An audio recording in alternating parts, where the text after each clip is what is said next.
하나님 말씀 보겠습니다. 하나님 말씀은 신약성경 누가복음 23장입니다.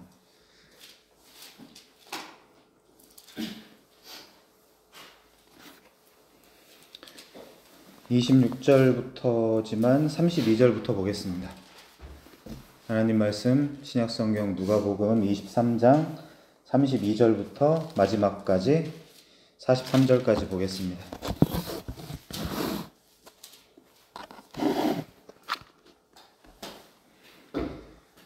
제가 봉독해 드리겠습니다. 또 다른 두 행악자도 사형을 받게 되어 예수와 함께 끌려가니라. 해골이라 하는 곳에 이르러 거기서 예수를 십자가에 못 박고 두 행악자도 그렇게 하니 하나는 우편에 하나는 좌편에 있더라. 이에 예수께서 이르시되 아버지 저들을 사하여 주옵소서. 자기들이 하는 것을 알지 못함이니이다 하시더라. 그들이 그의 옷을 나눠 제비 뽑을새 백성은 서서 구경하는데 관리들은 비웃어 이르되 저가 남을 구원하였으니 만일 하나님이 택하신 자 그리스도이면 자신도 구원할지어다 하고 군인들도 희롱하면서 나와 신 포도주를 주며 이르되 내가 만일 유대인의 왕이면 내가 너를 구원하라 하더라. 그의 위에 이는 유대인의 왕이라 쓴 패가 있더라. 달린 행악자 중 하나는 비방하여 이르되 내가 그리스도가 아니냐 너와 우리를 구원하라 하되 하나는 그 사람을 꾸짖어 이르되 내가 동일한 정죄를 받고서도 하나님을 두려워하지 아니하느냐 우리는 우리가 행한 일에 상당한 보응을 받는 것이니 이에 당연하거니와 이 사람이 행한 것은 옳지 않은 것이 없느니라 하고 이르되 예수여 당신의 나라에 임하실 때에 나를 기억하소서 하니 예수께서 이르시되 내가 진실로 내게 이르노니 오늘 내가 나와 함께 낙원에 있으리라 하시니라. 아멘. 누가복음 특강했던 거 마지막 시간이라고 생각해 주시면 되겠습니다. 지난번에 녹화가 제대로 안 돼서요. 오늘 다시 한번 생각하면서 들어주시면 좋겠습니다. AD 30년경에 예루살렘에서 당시 크리스투스, 역사가 타키투스는 이런 식으로 이야기를 했습니다. 그리고 역사가 수에토니우스에 의하면 크레스투스라 불리던 한 죄수가 로마 법정에 의해서 사형 선고를 받았습니다. 그리고 그는 모진 고문을 당한 후에 험한 십자가에 못 박혔어요. 그가 나무에 못 박히기까지의 과정을 지켜보던 절대 다수의 사람들은 히히덕거리며 그를 조롱하고 그의 그 십자가의 처형이 너무나 당연한 것이라고 받아들였습니다. 아주 잘 되었다고, 속이 다 시원하다라고 사람들은 그렇게 이야기를 했죠. 그 자리에는 유대인들도 있었고 소수의 헬라인들도 있었으며 로마 사람들도 있었다라고 성경에 기록되어 있습니다. 결국 성경의 구분법으로 볼 때 유대인들 그리고 이방인들까지 그들 모두가 다 함께 합세하여 온 인류가 여기 이 한 죄수가 스타우로스, 즉 어떤 나무 기둥에 못 박히는 모습을 너무나 당연하게 또 마땅한 일로 여겼던 것입니다. 그리고 그들은 그것을 즐겼어요. 그가 누구고 또 어떤 죄를 지었는가를 떠나서 사실 참으로 비통한 일임에 분명합니다. 그 죄수의 처형을 보기 위해서 갈보리 언덕에 함께 있던 유대인들은 그 민속적 메시아 사상, 그들을 경제적 풍요, 사회적 정의, 군사적 강화 이런 것들을 해줄 그 민속적 메시아 사상을 갖고 자기들의 나라 이스라엘을 세계 최강의 나라로 다윗의 나라, 다윗의 위를 회복해줄 다윗의 후손이라고 아주 철저하게 믿었던 이 사람이 너무나 허무하게 또 무기력하게 정죄를 받아서 무력하게 죽는 모습을 지켜봤어요. 이가 어찌 되나 한번 시험이나 해보자 라는 그런 마음도 있었을 것입니다. 그는 페르시아 제국에서 온 걸로 알려져 있는 세상에서 가장 참혹한 형벌 중에 하나인 나무 십자가에 못 박혔는데 당시 사람들은 그 모습을 보면서 그에게 걸었던 모든 희망과 그들의 꿈이 사라져 버렸습니다. 그에게 가졌던 그 기대감은 배신감과 분노로 뒤바뀌었어요. 그런데 그들은 전에 그가 한 새끼 나귀를 타고 예루살렘에 입성하였을 때 전부 다 나와서 환영의 인사를 보냈던 바로 그 자들이었습니다. 지금 십자가에 달려있는 이 사람 앞에 전에는 겉옷을 벗어서 길에서 펴 깔기도 하고 또 왕을 극진히 환영할 때 사용한 종려나무 가지를 베어서 흔들기도 하고 길에 깔아두기도 하며 그를 환영하기도 했었습니다. 또 이 사람을 따라왔던 이들은 온 예루살렘 성이 소동할 정도로 크게 소리를 높여서 호산나 다윗의 자손이여 찬송하리로다 주의 이름으로 오시는 자여 가장 높은 곳에서 호산나 이렇게 소리 높이기도 했던 자들이었습니다. 이들은 바로 그 사람들이었어요. 또 같은 갈보리에 있던 모든 우리 이방인들을 대표한다 할 만한 로마 군병들은 이 사건이 사실 무엇을 의미하는지도 잘 모른 채 크리스투스인지 뭔지 어쨌든 그렇게 불리는 한 나사렛 이단 종교의 그 이단 죄수를 십자가에 못 박는 것을 대수롭지 않은 일로 여겼습니다. 당시 극악무도한 죄인, 정치범, 흉악범, 반란자들이 이 저주의 나무에서 을에 처형당했기 때문에 여기에 로마 군병들은 이 참혹하고 잔인한 십자가 처형을 실은 아무렇지도 않은 일로 여겼던 것입니다. 물론 이들도 처음에는 같은 사람으로서 사람이 사람을 그토록 처참한 방식으로 죽여야 한다는 것에 소위 구토도 했을 것이며 눈물도 흘렸을 것입니다. 인지상정 아닙니까? 처음에는 잠도 잘 자지 못했을 것입니다.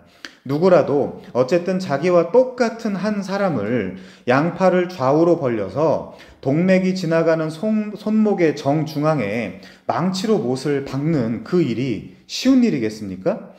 또 두 다리를 한 곳으로 모아서 그 발이 움직이지 않도록 여럿이 꽉 잡고 또 정신을 집중하여 커다란 대못으로 그 살을 찢으며 뼈를 관통시켜 파닥거리고 저항하고 있는 사람을 나무에 고정해서 피를 흘리게 하고 숨을 못 쉬게 한 후에 몇 날 며칠을 내달아서 죽이는 그것을 솔직히 여러분 제정신으로 할 수 있는 일일까요?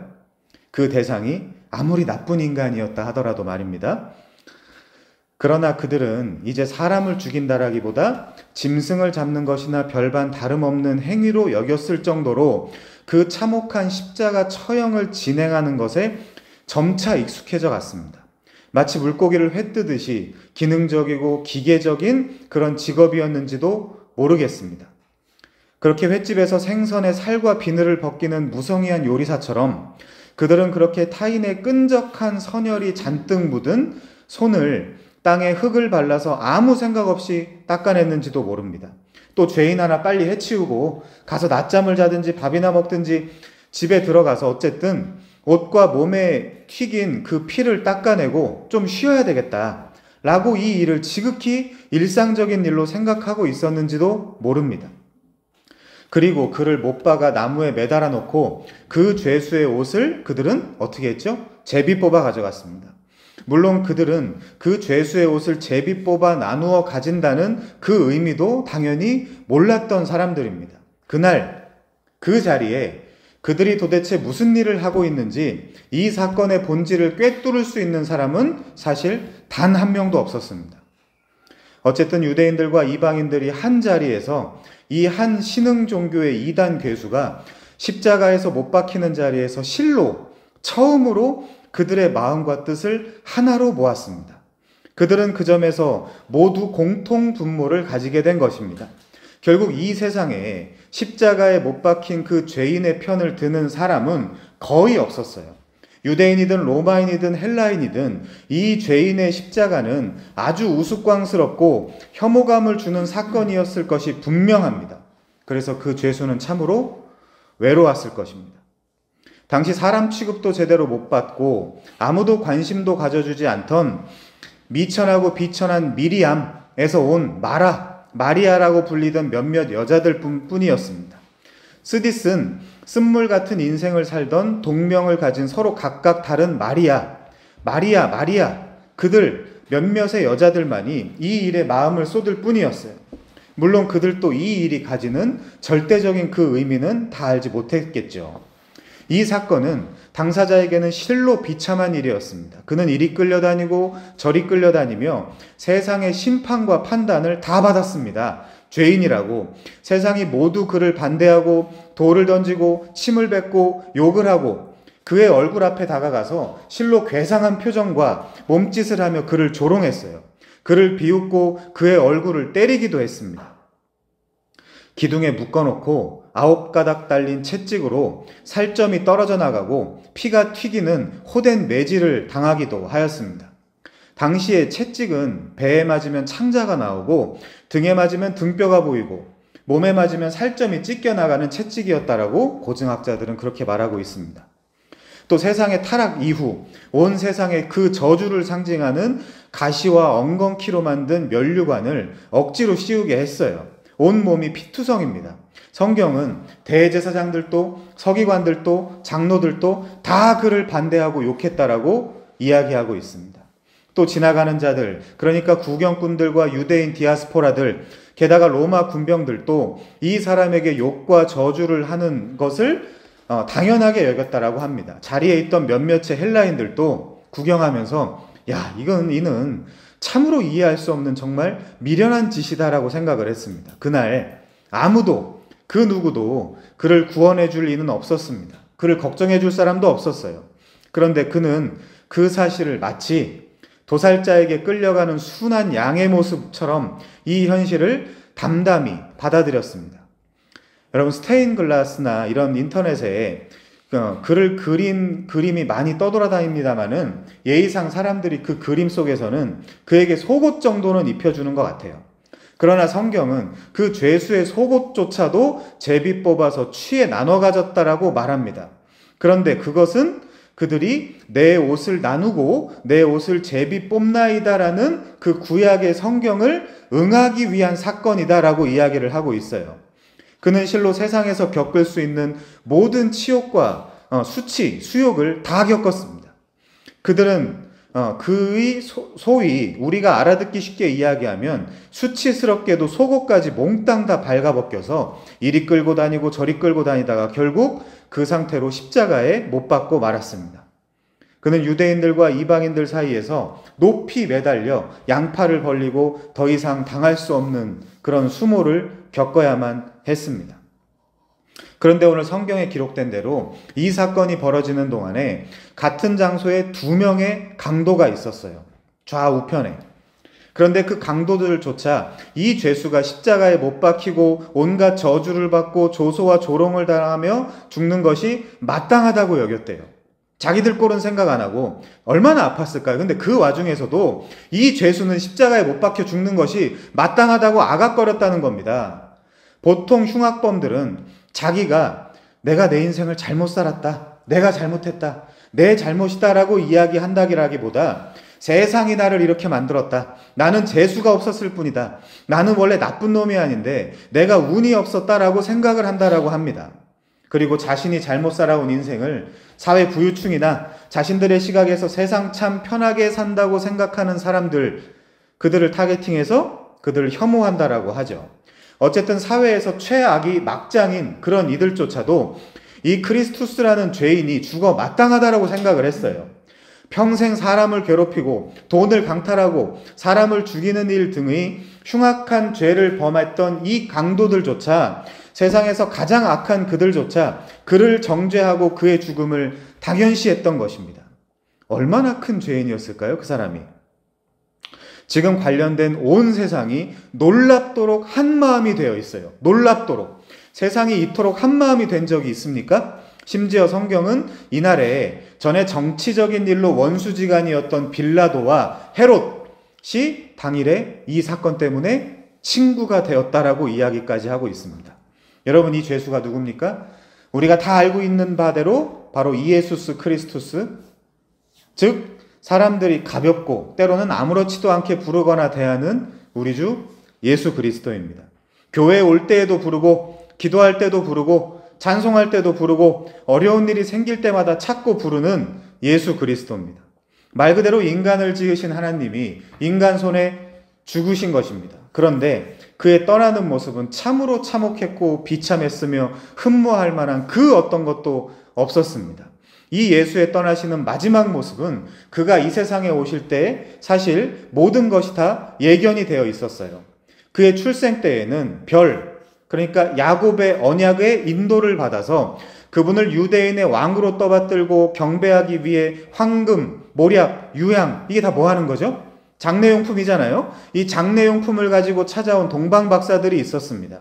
그러니까 그들은 성탄일에, 그 아기가 탄생했는데 성탄일에 장례용품을 갖다 주며 장래일을 바라봤던 겁니다. 비천하긴 하였으나 그분으로 인하여 하늘의 하나님께 영광을 돌리는 목자들, 온 백성에게 미칠 큰 기쁨의 소식을 전하는 일도 있었죠. 당시 성전에서 감사와 찬송으로 그가 오기 전에는 내가 떠날 수 없다며 그를 기다린 시므온과 선지자 안나도 있었습니다. 시므온은 그의 어머니인 마리아에게 이는 이스라엘 중 많은 사람을 패하거나 흥하게 하며 비방을 받는 표적이 되기 위해서 세움을 받은 자다 라는 얘기도 했어요. 그래서 또 칼이 네 마음을 찌르듯 할 것이다 라는 예언을 했죠. 이 아이의 어머니인 마리아에게. 이 예수의 죽음이 어떤 이는 패하게 하고 또 어떤 이는 흥하게 할 것입니다. 사실 그것이 오늘 본문에 등장하는 두 강도에게 그대로 적용되는 예언이기도 해요.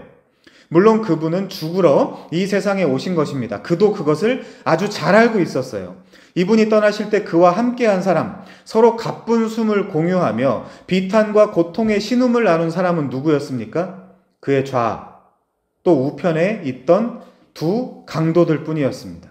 그는 지금 두 강도와 똑같은 취급을 받고 계신 것입니다. 마치 시간과 역사는 잠시 고요하게 멈춘 듯 했고, 마치 전 인류가 보내는 스팟라이트는 그리스도와 양편의 두 강도에게 전부 집중되어 있는 것만 같습니다.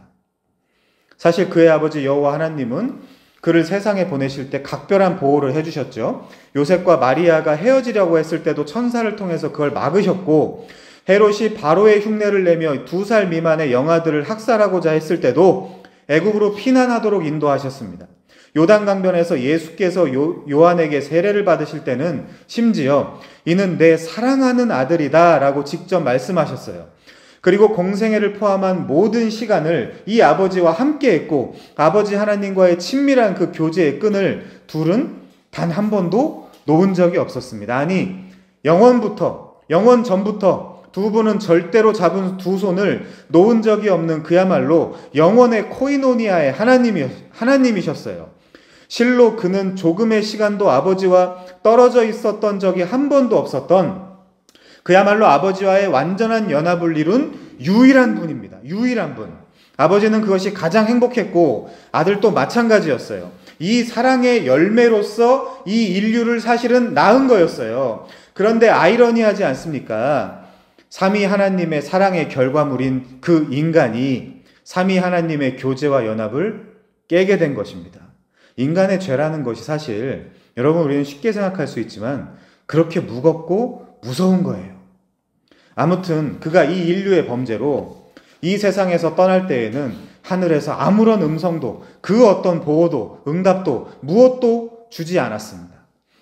이상하리만치 하늘에서의 아버지는 마치 아들 예수 그리스도께 완전히 등을 돌린 것만 같았습니다. 또 이제는 마치 전혀 아무런 관심도 없으신 것 같이 본 사건에 아무런 개입도 안 하는 것처럼만 보였습니다.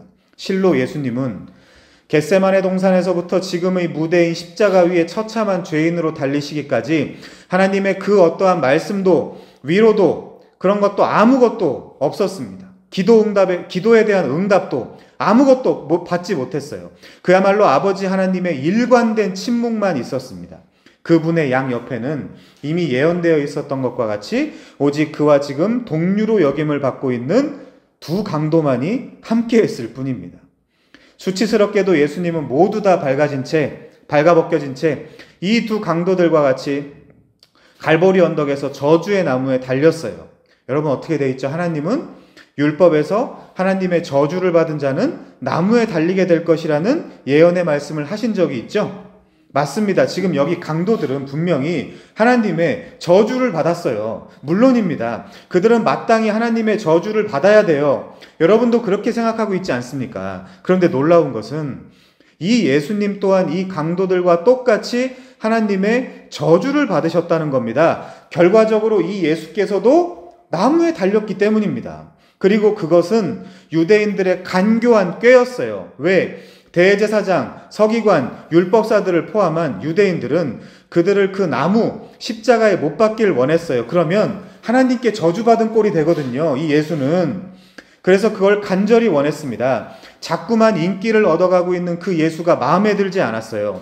위대한 선지자가 나타났다라고 떠들어대는 민중들 때문에 이 율법사, 서기관, 대제사장들, 그들의 인기와 권세는 땅에 떨어지는 것만 같았습니다. 시기와 질투가 나서 지금 미칠 것 같아요. 그래서 예수를 나무에 못 박는 것에 성공하기만 한다면 그는 누가 봐도 분명 하나님의 저주를 받은 결과로 사람들에게 그렇게 인식시킬 수 있게 되기 때문에 그 모든 것을 그들이 고안해냈다라고 성경이 또 한편에서는 기록하고 있어요. 그리고 민중들에게는 자 봐라, 이 예수는 함께 못 박혀 있는 두 강도들과 똑같이 아주 질 나쁜 인간이었다. 저주의 나무에서 하나님의 저주를 받아 죽은 것이다 라는 것을 보여줄 수 있었어요. 참으로 악랄한 유대인들의 계략이죠. 여러분, 이들이 누굽니까? 아이러니하게도 온 세상에서 하나님을 가장 잘 알고 모든 인류 가운데 하나님을 최고로 잘 섬긴다고 자부하는 유대 율법주의자들이었어요. 유대인들은 하나님을 안다고 자부했지만 하나님은 그들은 나를 모른다라고 지금 말씀하고 계십니다. 그런데 사실 이 모든 것은 더 큰 범위에서, 더 큰 범주에서 하나님의 뜻과 작정이었습니다. 사도행전 2장 23절에서는 그가 하나님께서 정하신 뜻과 미리 아신 대로 내준 바 되었거늘 너희가 법 없는 자들의 손을 빌려 못 박아 죽였다라고 말하고 있습니다. 이 사건은 놀랍게도 하나님의 정하신 뜻과 미리 아신 대로의 사건이었어요. 하나님은 이사야를 통해서 이 사건을 미리 말씀하셨습니다. 그가 자기 영혼을 버려 사망에 이르게 하며 범죄자 중 하나로 헤아림을 입었음이니라 라고 말입니다. 예수님도 이 예언을 자기 자신에 관한 말씀으로 받아들이곤 뭐라고 하십니까? 누가복음 22장 37절을 보시면 내가 너희에게 말하노니 기록된 바 저는 불법자의 동류로 여김을 받았다 한 말이 내게 이루어져야 하리라. 내게 관한 일이 이루어져 가민이라 라고 말씀을 하고 있습니다. 그렇습니다. 그는 구약의 예언을 지금 성취하고 있어요. 그는 불법자, 강도와 동류로 여김을 받아 죽어가고 있습니다. 우리는 너무나 큰 비밀과 신비라 모든 것을 제대로 파악하지도 못하고 눈과 귀가 어두워서 다 알 수도 없지만 예수님이 두 강도들과 함께 속옷까지 전부 다 발가벗겨져서 십자가에 매달린 것은 사람들의 뜻이 아니라 놀랍게도 아버지 하나님의 뜻이었습니다. 가룟 유다가 은 30에 예수를 팔아 넘긴 것도 대제사장들과 성전의 경비 대장들과 장로들이 마치 강도를 잡는 것 같이 검과 몽치를 가지고 예수를 잡으러 온 것도 바라바라는 밀란과 살인을 저지른 극악무도한 살인자보다도 더 악한 취급을 당하게 된 것도 모두가 다 하나님의 뜻이었어요. 이 모든 것은 영원 전부터 아버지와 아들의 계획 안에서 이루어진 일이었습니다. 오늘 본문 25절에는 그들의 뜻대로라고 기록이 되어 있지만 모든 사람들의 뜻보다 더 깊은 하나님의 뜻과 하나님의 지혜, 하나님의 모든 인간을 향한 사랑의 작정에서 시작된 일이었어요. 인간을 구원하시기 위한 하나님의 깊고 위대한 경륜이었던 것입니다. 밀란과 살인을 일삼은 바라바도 살아서 지금 희망을 보고 있는데 이 예수는 지금 사형 선고를 받았습니다. 누가복음의 문맥을 따라서 살펴보면 이는 참으로 불의한 사건 아닙니까? 이게 불의한 재물의 사건이란 말이에요. 이 사건이. 이 불의한 재물로만 친구를 살 수 있어요. 돈으로 살 수 있는 게 아니라 이 원리를 이해 못하는 불신자인 옥스퍼드의 철학자, 똑똑하겠죠? 자기 나름대로는 에이제 에어라는 사람은 이렇게 말해요. 기독교의 십자가는 지성적으로도 멸시를 받아야 되고 도덕적으로도 분노해야 할 만한 사건이다. 불의하다는 겁니다. 이 십자가 자체가. 맞습니다, 여러분. 불신자의 눈으로 본 이 기독교의 구원론은 너무나 해괴망측해요. 너무나 해괴망측해요. 이 에이제어 에어는, 아니 모든 불신자들은 불의한 재물로 친구를 산다는 것이 이해할 수가 없는 것입니다. 유대인이나 헬라인이나 모두 지혜롭고 의로운 자신들이 보기에는 십자가로 죄인을 구원한다라는 것이 실로 멍청하고 어리석은 일로 보인다는 것입니다. 누구만이 이 복음을 받을 수 있습니까? 이 십자가는 분명히 하나님의 지혜요, 하나님의 능력이다라고 고백할 수 있는 성도들만 그렇게 받아들일 수 있는 거예요. 그래서 믿는 구원받은 자들만 아는 오픈 시크릿이에요. 세상에 다 알려져 있는 오픈 시크릿입니다, 여러분. 다 알고 있는데 도무지 이거를 이해할 수가 없는 거예요. 여러분, 이 복음을 여러분은 정말 제대로 이해하고 계십니까? 불의한 청지기 제대로 이해하고 계십니까? 이 예수는 모든 죄인들, 행악자들, 창녀, 창기와 쓰레기 같은 하류 인생들, 실로 벌레만도 못한 인생들, 세상에 단 1푼어치의 소망도 없는 그 모든 인간들을 구원해 주시기 위해서 미적거림 없이, 그래서 그들을 뭐라고 표현한다 그랬어요? 누가복음에서 거지라고 한다 그랬잖아요. 푸토코스. 그들을 구원하기 위해서 미적거림 없이 아버지의 뜻에 순종하여 즉시 이 땅에 오신 분입니다. 여러분, 사실 이 자체가 너무 불의한 거라니까요. 근데 여러분이 불의하지 않다라고 이해하는 이유는 뭐냐면 내가 구원받는다고 생각하기 때문에 괜찮은 거라고 생각하는 거예요, 사람들이. 그런데 사람들은 이 예수님을 깊이 생각해 보지도 않고 깊이 고민해 보지도 않고 싫어하고 저주해요. 그에 대해 기록되어 있는 성경을 펴보지 않습니다. 그냥 몇 개 읽어보고서는 이상한 책이네 라고 집어던지고 말아요. 소설이라고 합니다. 자신이 아주 너무너무 대단해서 세상의 모든 절대적인 지식을 갖고 있는 양 떠들어대요, 이거 가지고. 지금 세상 법정에서 예수님이 받으신 판결이 무엇입니까, 여러분? 사형입니다, 사형. 살인과 밀란을 저지른 바라바보다도 못한 자라고 불과 엊그제 종려나무가지를 꺾어서 호들갑을 떨고 호산나 다윗의 자손이여 그렇게 찬송했던 인간들이 예수님을 있는 그대로 보지 못하고 무작정 바라바보다 더 악한 자다, 바라바보다 더 악한 자다, 십자가에 못 박으소서, 십자가에 못 박으소서라고 소리를 지르고 있어요. 얼마나 크게 소리를 질렀던지 빌라도는 사형 언도를 내리는데 주저했다라 그래요. 근데 23절에는 그들이 큰 소리로 재촉하여 십자가에 못 박기를 구하니 그들의 소리가 이겼대요, 빌라도를. 그렇게 증언되고 있습니다. 여러분, 심지어 마태복음에서의 그들은 마태복음 27장 35절에 보면 그 피를, 그의 피를 우리와 우리 자손들에게 돌릴지어다 라고 제가 보기에 성경에서 가장 무식하고 또 무서운 말도 서슴지 않고 말하고 있습니다. 본문에도 있지만 그들은 정말 그들이 지금 하고 있는 그 일을 잘 알고 있지를 못해요. 대체 저들이 뭘 안다고 이렇게 당당한 것입니까? 여러분, 예수께는 분명히 아무런 죄가 없습니다. 그것은 모든 사도들이 말한 것이며 헤롯과 빌라도도 말한 거예요. 빌라도는 도무지 그에게서 죽일 죄를 내가 찾지를 못하겠다라고 말합니다. 사도들도 그분은 우리와 똑같은 성정을 가진 분이지만은 죄 없는 것만은 우리와 다르다라고 말하고 있어요. 그에게는 실로 죽임을 당할 만한 아무런 죄도 이유도 없습니다. 근데 이 인류가 왜 이렇게 미워하는 거죠? 왜 이렇게 싫어하고? 거기에 이유가 있단 말이에요. 거기에. 그런데도 무지하고 바보 같은 인간들은 이 어둠의 세계에 빛으로 오신 예수를 밟아서 짓이겨서 그 빛을 끄고자 했어요. 왜? 빛이 등장하게 되면 어두움에게 이루어지는 일은 단 하나, 너는 어두움이야 라고 정죄를 당하고 심판을 당하기 때문입니다. 이 모든 과정을 지켜본 사람들 몇이 있는데 그들 중에는 오늘 본문에 등장한 두 강도가 있어요. 오늘 본문 32절에 보면 다른 두 행악자도 사형을 받게 되어 예수와 함께 끌려가니라 라고 기록되어 있습니다.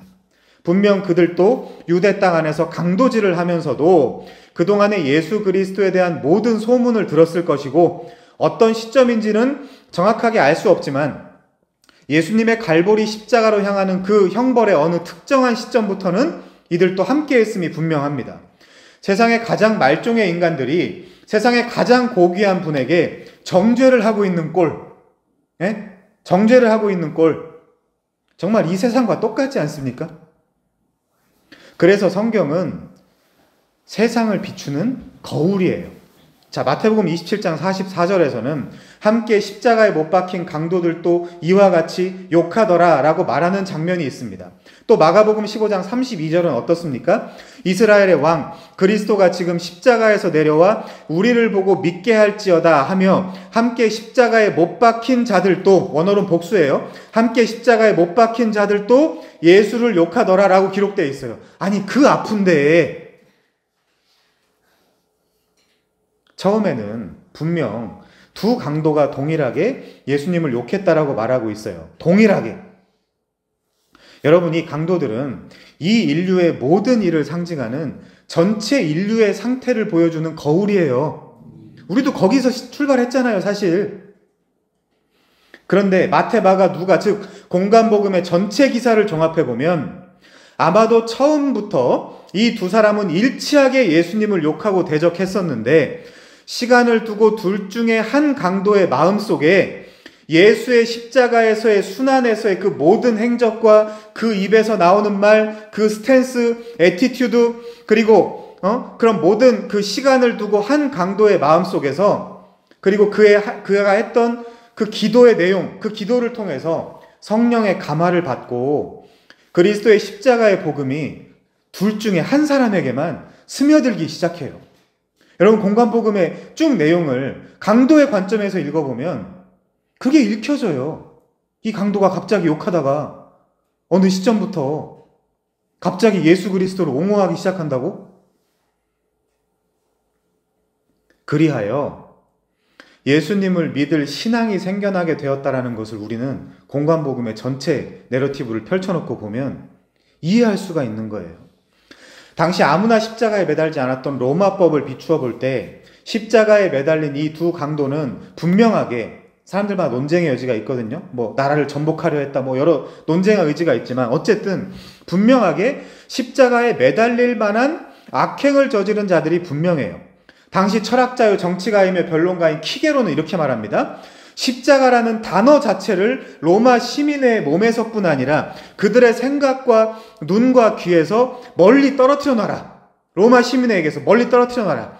이 십자가의 발생 혹은 견딤, 그것을 당할 수 있다는 그런 사실, 아니 예상, 예측, 아니 그걸 상상하는 것조차도 로마 시민과 자유인에게는 어울리지 않는다. 키케로가, 대학자가 그렇게 이야기를 하거든요.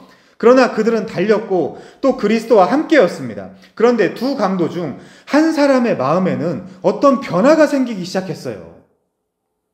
분명 시작은 저주와 욕이었습니다. 둘이 똑같았어요. 그러나 한 죄인의 마음이 갑자기 완전하게 달라지기 시작한 것입니다. 다윗의 재현으로서의 화려한 메시아의 모습도 아니요. 얼마 후면 자기들과 똑같이 십자가에서 물과 피를 쏟다가 숨이 막혀 죽을 수밖에 없는 이 초라한 모습의 이 예수에게 이 세상에서 더 바랄 수 있는 것은 어찌 보면 아무것도 없었을 것입니다. 그런데 예수님이 잠잠히 모든 형벌을 감내나시는 그 모습을 보면서 이 예수의 죽음은 자신들의 이 처참한 죽음과는 분명 뭔가 다르다는 사실을 바라볼 수 있는 그 눈이 뜨이게 되었어요. 이 강도들은 십자가를 지고 끌려오시는 예수님의 그 목자 앞에서 털깎이러 온 잠잠한 양 같은 그런 광경도 다 지켜보았을 것입니다.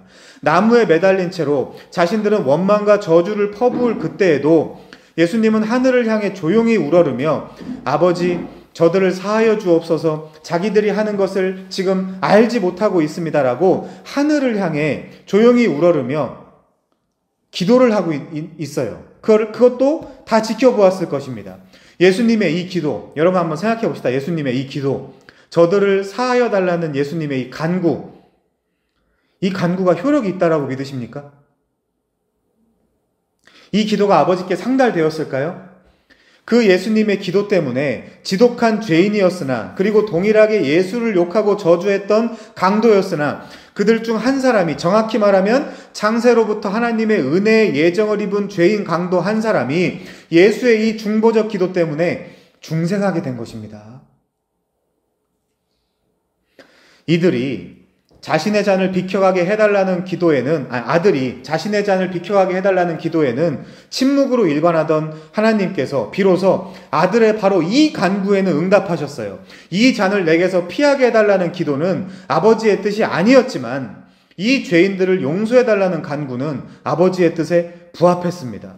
한 강도의 마음은 여전히 강팍했어요. 그러나 또 다른 한 강도의 마음은 이미 흔들리기 시작했습니다. 요동쳤어요. 극도의 고통 속에서도 생각이 달라진 것입니다. 그리고는 어느 한순간에 그분이 하나님의 아들이시라는 것이 믿어졌고 구원의 그 모든 비밀과 신비에 대해서 그 자리에서 전부 다 이해했을 리는 만무지만은 예수의 십자가에서의 그 죽음은 예수 자신의 죄 때문이 아니라 다른 목적이 있을 것이다라는 것이 놀랍게도 마음에 믿어지기 시작했습니다. 전에는 한편이었고 같은 범죄자였을지도 모르는 이 두 사람은 예수 그리스도를 일치하게 욕하고 원망하다가 결국은 지금 찢어지게 됐어요. 분리하게 되었습니다. 모르긴 몰라도 아마 강도짓을 하면서 두 사람의 생각과 마음은 일치를 이루었을 것입니다. 그런데 중요한 것은 오늘 이 십자가를 가운데 두고 놀랍게도 이 두 사람의 마음이 완전히 갈라지기 시작했습니다. 여러분, 이것이 소위 전체 인류의 운명이에요. 그래서 이 인류는 둘로 나눌 수 있어요. 예수 믿는 자와 예수 믿지 않는 자. 지금 여러분은 돈 많은 자, 돈 없는 자 이런 식으로 계속 구분하고 분리하려고 하지만 최종 마지막 때에는 이거밖에 안 남아요. 이거밖에 안 남아요. 그때 가선. 내가 그때 가서 뭐 했냐? 어떤 업적을 이루었냐? 어떤 사람이었냐? 그런 거 아무 소용이 없이 예수를 믿는 자냐 안 믿는 자냐 이거 하나밖에 안 남는단 말이에요.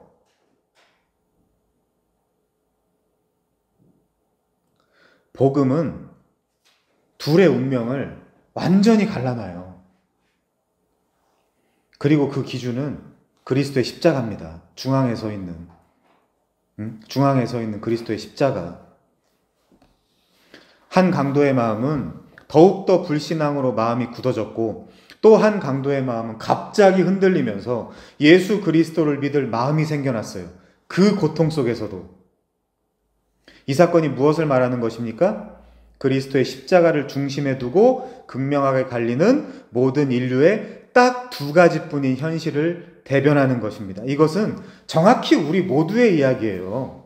우리 모두의 이야기. 성경이 그렇게 말합니다. 이것이 바로 진리를 대하는 모든 사람들이 경험할 수 있는 딱 두 가지 반응 중에 하나입니다. 오늘도 마찬가지죠. 뭔 미친 소리람? 이라고 반응하는 사람이 있는가 하면 큰일 났다. 저것이 사실이고 저것이 내 운명이다. 형제들아 어찌할 거라고 받아들이는 사람이 있습니다. 그래서 호들갑 떨 필요가 없어요. 인간의 상식과 사람의 이성을 초월하는 복음의 진리가 사람의 마음속에 스며들게 만드는 분은 성령이에요. 그것이 유효적 부르심입니다. 이펙티브 콜링. 하나님이 그를 감동시키자 일생 동안 평생을 강도짓을 해오면서 악하게 살았던 이 사람의 마음이 드디어 흔들리기 시작했어요. 이 둘 중 한 강도는 이미 마음속으로 예수님을 구원자로 믿고 있었습니다. 이성이나 합리로 따져볼 일이 아니에요. 그럴 수도 없는 현실이에요. 그러면서 이 사람이 놀랍게도 이제부터 태도가 변했습니다. 그 고통스럽고 두렵고 아프고 힘든 십자가 위에서 이 사람이 가장 바뀐 것이 무엇입니까? 우리 세 가지만 생각해 볼까요? 바뀐 거. 자, 첫 번째. 드디어 자신의 실존을 보게 됐습니다. 내가 누군지 비로소 알게 됐어요. 그 십자가에서. 여러분, 우리 모든 사람에게 거룩하신 아버지와 아들의 영, 즉 성령이 오시면 무슨 일이 일어납니까? 자신의 죄를 보게 됩니다. 그게 첫 시작이에요. 그것이 복음의 시작입니다. 우리가 신자가 되는 필수적이고 반드시 거쳐야 되는 단계가 바로 내 죄를 깨닫게 되는 거예요. 요즘 신학계 안에서는 회심 준비론이라는 웃기는 논쟁이 있는데 회심은 율법으로 준비되는 것이 아닙니다. 성령이 오시면 내가 하나님 앞에 망할 수밖에 없는 죄인이라는 것이 밝히 드러나게 되어 있어요. 착한 사람이냐 악한 사람이냐 상관이 없어요. 성령이 오시면. 내가 도둑질을 했구나, 거짓말을 했구나, 그 정도, 내가 잘못을 좀 했구나, 그 정도 깨달음이 아니라 화로다 나여. 내가 완전히 망하게 되었구나. 나는 끝났구나. 나는 아무것도 아니구나. 나는 아무것도 아니면 차라리 좋겠는데 나는 아무것도 아닌 게 아니라 하나님의 거룩한 불을 또 영원한 고통의 그 불을 더욱더 활활 타오르게 하기 위한 지옥의 땔감이 바로 나구나. 내가 지옥에 휘발유구나. 나는 완전히 끝났구나라는 정도의 깨달음이 찾아와요. 후회와 반성 정도가 아니라 내가 삶을 좀 잘못 살았지. 그래. 후회하고 반성하고 몇 가지 고치면 되겠지 정도가 아니라 우리 시대 교인들이 바로 그 깨달음이 없기 때문에 일이 안 풀리거나 고작 뭔가 자신의 뜻대로 안 되면 하나님을 원망할 그 대단한 용기를 갖는 거예요. 여러분, 하나님을 어떻게 원망합니까, 우리가? 그 용기가 가상하긴 하지만 여러분, 이 강도도 마찬가지입니다. 이대로 내 목숨을 넘겨버리면 나는 반드시 영원한 고통 속에서 활활 타오를 그 지옥 불꽃의 연료로 사용될 것이 지금 훤히 보이고 있어요. 이게 첫 번째 이 사람의 변화예요. 이것을 경험해보지 않고 예수를 믿는다고요? 글쎄요. 제가 봤을 때는 불가능한 일입니다. 그러니 그냥 교회만 들락거리는 가짜들이 넘쳐나는 것이고 무슨 수능 기도회니 뭐 이런 거 하면서 이상한 일들을 하고 있는 거죠. 교회 안에서. 참 믿음의 도로 가기 싫은 사람들이 복음 설교를 되려 이단 설교라고 이야기하고 있습니다. 지금. 십자가만 전하는 이단이래요. 요즘엔. 성경에 십자가만 있냐? 십자가만 전하는 이단이다. 이렇게 얘기를 하더라니까요. 사람들이. 이 사람은 일관되게 십자가 위에 예수를 욕하던 자였죠. 그런데 시간이 흐르고 예수의 모든 행적에 큰 감화를 받고 모든 그동안 들었던 지식들과 또 본 예수님의 그 사역을 통해 그리고 마지막으로 가장 중요한 예수님의 저들의 죄를 사하여 달라는 기도를 통해 자신의 죄를 보기 시작했어요. 인생을 잘못 살아왔다는 생각이 듭니다. 타인의 십자가를 지금 욕할 때가 아니라 이제 내 이 십자가가 보여요. 나는 이 십자가에 매달려도 마땅한 놈이라는 마음이 불일 듯 일기 시작합니다. 자신은 억울하다라는 생각도 했지만 이제 억울한 것이 아니라 참으로 마땅한 형벌이었다라는 생각이 들어요. 여러분, 제임스 패커는 이렇게 말합니다. 들어보세요. 하나님이 죄를 처벌하심으로써 진노를 표출하는 것이 도덕적으로 의심스러운 것이 아니라 오히려 그렇게 그분의 진노를 보여주지 않는 것이야말로 도덕적으로 의심스러운 것이다. 하나님이 모든 죄와 잘못에 대해서 마땅한 징벌을 내리지 않는다면 그분은 의롭지 않은 것이다. 맞습니다. 그래서 우리가 만약에 구원받는다면 이 구원은 무슨 구원이에요? 불의한 구원이라니까요. 그런데 이제 한 강도는 자신이 이 십자가형이 마땅하다라고 생각하는 데 이르렀어요. 그렇다면 이런 이가 구원받을 만한 방법은 불의한 방법밖에 없는 거예요. 불의한 자가 구원받는 방법은 불의한 방법밖에 없죠. 문맥을 아셔야 되는데. 불의한 인간이 구원받을 방법은 불의한 방법밖에 없어요. 그래서 주인이 불의한 청지기를 칭찬한 거예요. 자, 그가 뭐라고 고백합니까? 41절, 오늘 본문 41절. 우리는 우리가 행한 일에 마땅한 대가를 치르고 있는 중이다 라고 말합니다. 이 얼마나 놀라운 변화인지 몰라요. 드디어 이 사람은 의가 무엇인지 알았어요. 술 안 먹고 담배 끊고 이런 게 아니라 그래서 삶의 태도를 간디나 슈바이처보다 더 헌신하는 것 이렇게 막 바꾸고 이런 것보다 훨씬 더 훌륭한 변화예요. 이 강도는 드디어 자신의 죄를 보기 시작했고 자신의 죄가 깨달아졌어요. 여러분은 어떻습니까?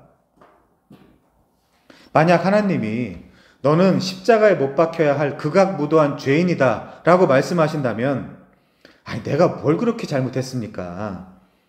장난하십니까? 제가 완벽하진 않아도 십자가에 못 박힐 정도까지는 아닙니다. 제가 뭘 그렇게 큰 죄를 지었다고.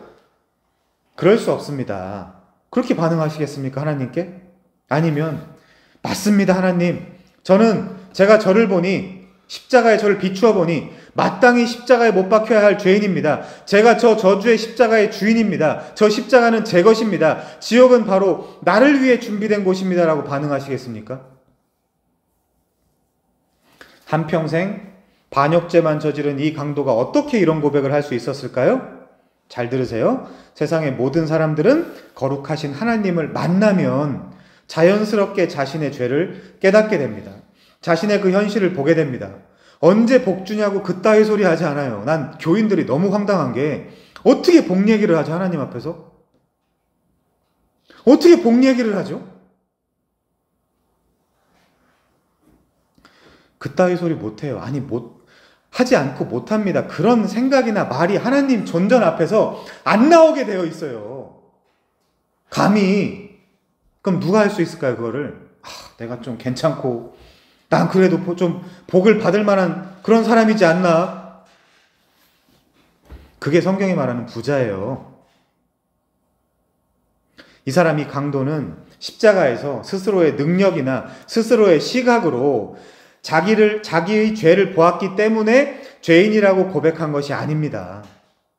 여기서 하나님을 만났어요. 근데 그 장소가 어디에 지금 그 스테이지가 십자가잖아요.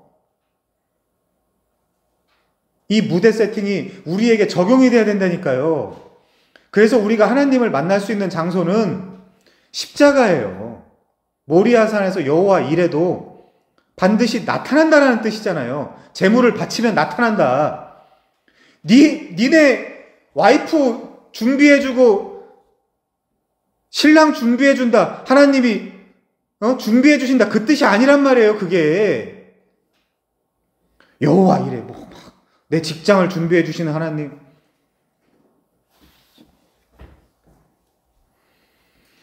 여러분도 하나님을 만나야 내 죄가 얼마나 깊고 높고 넓은지를 깨닫게 돼요. 안 그러면 종교행위예요. 뭐 조금 내놓고 복 안 주냐? 무슨 대학을 논하고 취직을 논하고 장가 시집을 논하는 그런 기도를 하나님 만나고 나면 할래야 할 수가 없어요.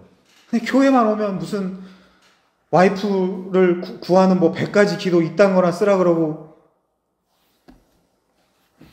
이 예수라는 한 사람이 그렇게 모욕을 당하시면서 죽어갑니다. 그런데 십자가에 매달려 손과 발에 못 박히고 머리에는 가시관을 쓰셔서 낭자하게 피가 흘려요. 그럼에도 왜 그런지 그분의 그 십자가에서 매달려 죽어가시는 그 모습은 자기들을 포함한 그 십자가에서 죽어간 그동안의 수많은 죄인들처럼 그 악에 바친 그 죽음 직전에 추하게 절규하는 그런 나약한 모습이 아니었습니다. 예수님은 오히려 십자가에 매달려 죽어가실 때 예수님의 손과 발에 못 박은 간악한 로마 병정들을 포함해 나사렛 예수를 죽여서 나무에 달기를 성공했다라고 지금 기뻐하고 즐거워하고 좋아하고 있는 대제사장들, 유대인들, 서기관들, 장로들, 그리고 그가 어떻게 죽나 한번 구경이나 한번 해보자 라고 온 그 모든 사람들을 위해서 저들을 죄를 용서해 주십시오. 아버지, 저들이 지금 하고 있는 저 일이 어떤 사실인지를 몰라서 저러고 있는 것입니다라고 하나님께 개만도 못한 인간들의 죄를 용서해 달라고 지금 기도하고 계세요. 그리고 그 기도가 아버지에 의해 응답된 것입니다. 이것이 여러분 바로 역동하며 살아 숨쉬는 구원의 역사예요. 그러니까 여러분 교회 안에 가짜들이 얼마나 많겠습니까? 이 기도가 응답되어 강도의 마음을 아주 깊은 곳까지 찔른 거예요. 자기 옆에 나무 위 예수가 그가 공생의 사역 동안 그토록 주장했던 하나님의 아들이라는 것이 믿어졌고 그가 메시아 곧 기름 부음 받은 자 그리스도라는 사실이 믿어졌던 것입니다. 모든 게 믿겨져요.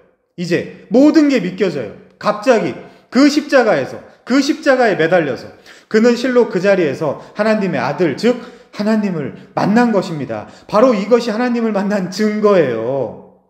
방언하고 예언하고 귀신 쫓겨나는 것이 하나님을 만난 증거일 수 없어요. 그것은 아무것도 아니에요. 해도 그만 안 해도 그만. 그따위 것은 타 종교인들도 얼마든지 하는 것이고 불교도 방언합니다. 여러분. 힌두교도 하고 이슬람도 하고 붕붕 뜨고. 아니 근데 그거 하게 해달라고 기독교인들이 프라이드도 못 지키고 마귀도 그 정도는 얼마든지 할 수도 있고 시킬 수도 있대요. 데살로니가서에 보면 시킬 수도 있대요. 마귀들이. 그러나 여러분 마귀가 나를 위해 십자가에 달립니까? 아니잖아요. 안 합니다. 또 못합니다. 하나님과의 만남, 그것은 이렇게 나라는 인간에 대한 생각을 완전히 바꿔놔요. 나는 철저한 죄인이구나. 뿌리 깊은 죄인이고 죽은 마른 뼈와 같구나 내가. 그렇게 바꿔놓습니다. 남을 이러쿵저러쿵 할 시간이 없어요. 그래서 예수께서 우리를 위해 십자가에서 죽으셨다는 그 사실을 맞닥뜨리는 순간 우리 마음속에 죄 없고 흠 없는 하나님의 아들이 십자가에 못 박히신 그 분명한 이유가 내 죄 때문이라는 것을, 결국 나 때문이라는 것을 절감하게 됩니다. 바울도 그렇게 회심했잖아요. 바울도 부활하신 예수를 만나서. 이것이 바로 기독교가 말하는 하마르톨로지, 즉 인죄론이에요. 이 보편 인류, 보편 인간에 대한 올바른 관점이에요. 자, 두 번째, 그에게 무엇이 바뀌었습니까? 이제 이 추하고 더러운 나를 넘어 하나님을 제대로 볼 줄 아는 눈이 열렸어요. 물론 이 하나님에 대한 생각이 달라지며 진정한 자신을 볼 수 있게 되었다라고도 말할 수 있습니다. 그것이 사실은 우선 올바른 순서죠. 그는 하나님에 대한 생각이 완전히 바뀌었는데, 그러면서 또 다른 강도에게 이제 뭐라고 이야기합니까? 40절 봐주시겠습니까? 40절. 네가 이렇게 정죄를 받고도 하나님을 두려워하지 않느냐? 얘가 하나님을 그동안 두려워했다면 강도짓을 했을까요? 아니죠. 놀라운 변화죠, 사실은. 이들은 동일하게 예수를 욕하며 저주하던 자들이었어요. 그리고 이 둘의 인생도, 생각이나 마음도 거의 일치를 이루는 삶을 살았던 사람들입니다. 여러분, 하나님이 살아있는 동안에, 자기가 살아있는 동안에 마음속에 펄펄 하나님이 내 안에 있는 사람이라면 자기 온 일생을 강도짓이나 하면서 살 수 있을까요? 그럴 수 없습니다. 죄를 전혀 짓지 않게 된다라는 말이 아니라 이런 원색적인 죄에서 전혀 돌이키지 않는 자를 우리는 아무도 그를 성도라고 이야기하지 않습니다. 그건 정신 나간 교리예요. 그것은 사랑이 아니잖아요. 이 두 사람의 마음에는 하나님의 자리가 없었습니다. 하나님은 무슨 말라 비틀어진 하나님이냐며 자신의 운명을 한탄하고 부모를 원망하고 계속해서 사람을 죽이고 다니고 도둑질을 하고 유대 온 사방을 난장판으로 만들다가 최소한의 법적, 윤리적, 도덕적, 선악의 구별도 못하고 그들의 법, 유대 율법도 알지 못하며 행하지도 못하고 추하게 살다가 이제 결국에 이 사형의 십자가, 죽음의 자리까지 끌고 온 사람이 이제 뭐라 그래요? 너 하나님 안 두려워? 너 하나님 안 두려워? 라고 하나님에 대한 시각도 십자가에서 달라진다니까요.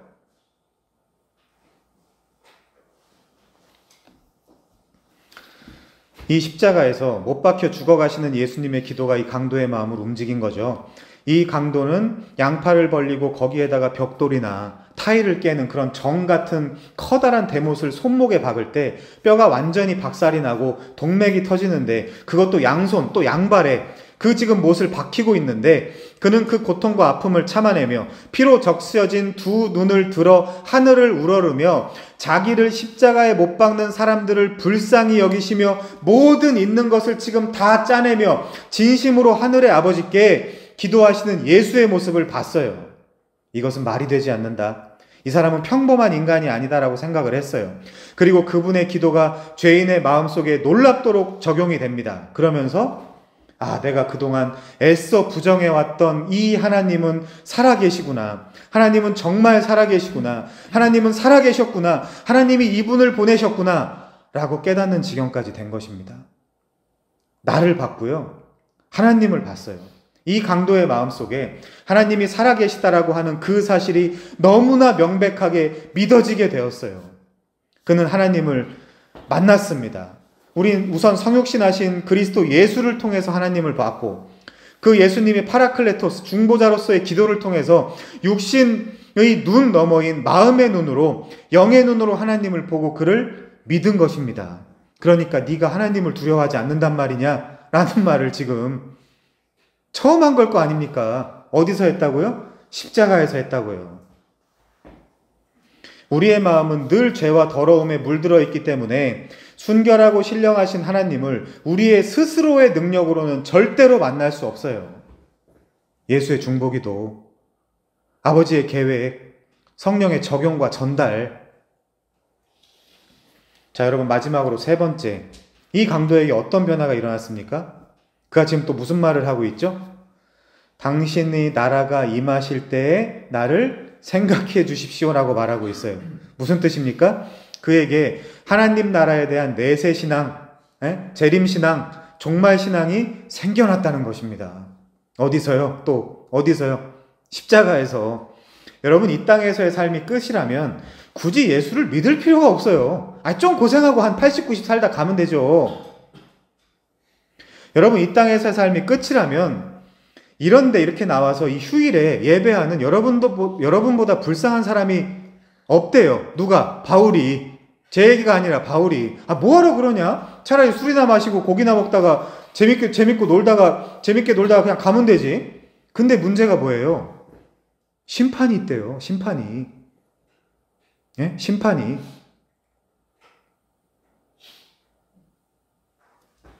여러분이 강도의 마음속에 자신이 한 인간으로서 티끌만큼이라도 죽은 후에 가야 할 하나님 나라가 있다는 것이 믿어졌다면 거기 통과할 때 어떻게 한다 그러죠? 내 입을 벌려서 네가 무슨 생각을 했고 그때 무슨 말을 했고 무슨 행동을 했는지 나한테 직고시킨다 그러죠. 심판대 앞에서. 여러분, 그거 통과할 수 있어요? 부끄럽죠? 쪽팔리죠? 무섭죠? 그 심판대 통과하실 수 있겠냐고요. 근데 지금 이 강도가 뭐가 생겼다는 거예요? 내세신앙이 있구나. 심판이 있구나. 큰일 났구나.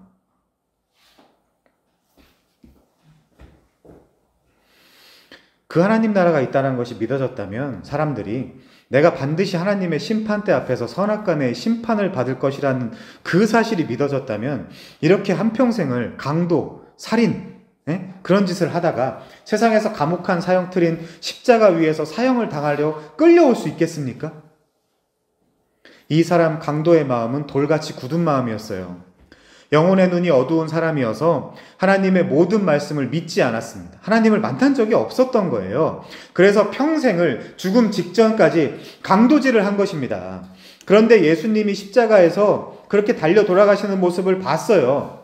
그리고 그 은혜가 자기한테 임했어요. 그리고 그분이 기도를 하셨어요. 근데 누구에게 기도했어요? 놀랍게도 첫 마디가 아버지여 라는 말이었습니다. 아버지여. 그가 아버지여 라고 하시는 소리를 들었어요. 그는 지금 하늘에 계신 아버지께 기도하였습니다. 감히 인간으로는 할 수 없는 십자가 위에 자신을 매단 사람들을 위해서 저들의 죄를 용서해달라는 기도를 하늘의 아버지께 드리고 있어요.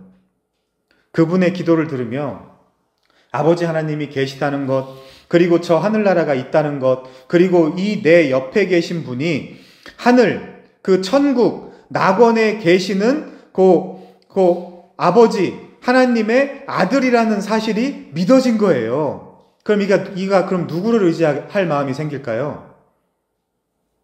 본문에 나오잖아요. 누구를 의지할 마음이 생길까요? 나를 기억해 주십시오. 낙원에 들어가실 때 나를 기억해 주십시오.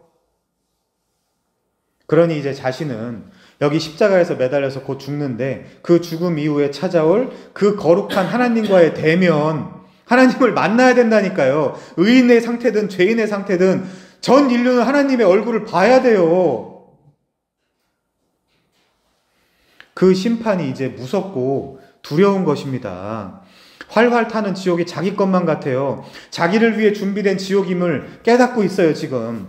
그러나 자기 옆에 예수 그리스도를 통해 활활 타고 음습하고 불쾌한 그 음부, 스올의 그 지옥이 아니라 지금 이 자리에서 기회의 시간은 얼마 없지만 여기서 이분을 통해서 하나님께 용서를 받는다면, 그리고 죄를 용서해 주러 오신 이 내 옆에 그 예수를 의지한다면 하나님이 살아계시고 또 모든 소망이 실현되어 있는 그 낙원의 나라가 분명히 있을 것이라는 내세 신앙이 마음속에 자리 잡은 거예요. 어디서요? 십자가에서. 이 놀랍도록 큰 세 가지 변화가 다 어디서 일어났습니까? 십자가에서 일어나는 거예요. 그리고 비로소 이 예수 그리스도를 의지하면 그곳에 갈 수 있다라는 확신이 생겨난 거예요. 자, 이제 마지막 해결책이 뭡니까? 해결책을 좀 살펴보고 마치겠습니다. 근데 이 사람한테 문제가 뭐죠? 이 사람한테 문제가 그 짧은 시간에 자기의 꼴을 봤어요. 그리고 하나님도 봤습니다. 감히 자기를 그곳으로 데리고 가 달라라고 이야기할 수가 없는 거예요. 입이 안 떨어지는 거예요. 그곳에 저도 가고 싶다고, 그 좋은 곳, 저도 좀 데리고 가주시면 안 될까요? 라고 손을 번쩍 들 수가 없어요, 지금. 사람이라면. 차마 입에서 당신이 그 나라 가실 때 나도 좀 꼭 데리고 가달라고. 나도 좀 이제 고생 많이 했는데 좀 가서 즐겨야 될 거 아니냐. 나도 좀 데리고 갑시다. 나도 좀 갑시다, 거기. 그렇게 당당하게 외칠 수가 없어요. 왜죠? 불의한 청지기식으로 이야기하면 그것은 세상에서 가장 불의한 일이기 때문에 그래요.